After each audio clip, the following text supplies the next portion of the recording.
नहमदुहु व नुसल्ली अला रसूलिहिल करीम अम्मा बाद। आपकी नज़र कभी कमज़ोर नहीं होगी। चश्मा लगा हुआ है तो अल्लाह जल्ले शानहू अपनी कुदरत कामिला की वजह से इस कुरानी सूरत की बरकत से उस चश्मे को उतरवा देंगे।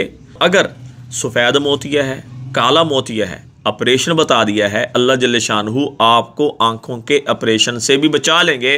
करना क्या है? वज़ू करने के बाद नमाज पढ़ने से पहले एक कुरानी सूरत पढ़नी। कौन सी सूरत? सूरतुल क़द्र। इन्ना अंज़लनाहु फ़ी लैलतिल क़द्र वमा अदराका मा लैलतुल क़द्र लैलतुल क़द्रि खैरुम मिन अल्फ़ि शहर तनज़्ज़लुल मलाइकतु वर्रूहु फ़ीहा बिइज़्नि रब्बिहिम मिन कुल्लि अम्रिन सलाम हिया हत्ता मतलअल फ़ज्र।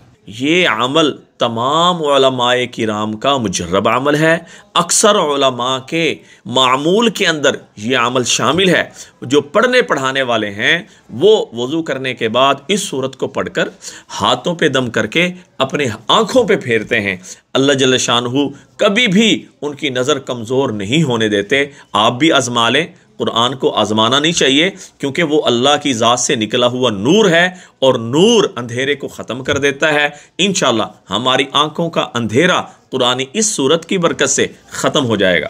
सदका जारिया समझ के शेयर करें, दुआओं में याद रखें। अस्सलामु अलैकुम वरहमतुल्लाहि वबरकातुहू।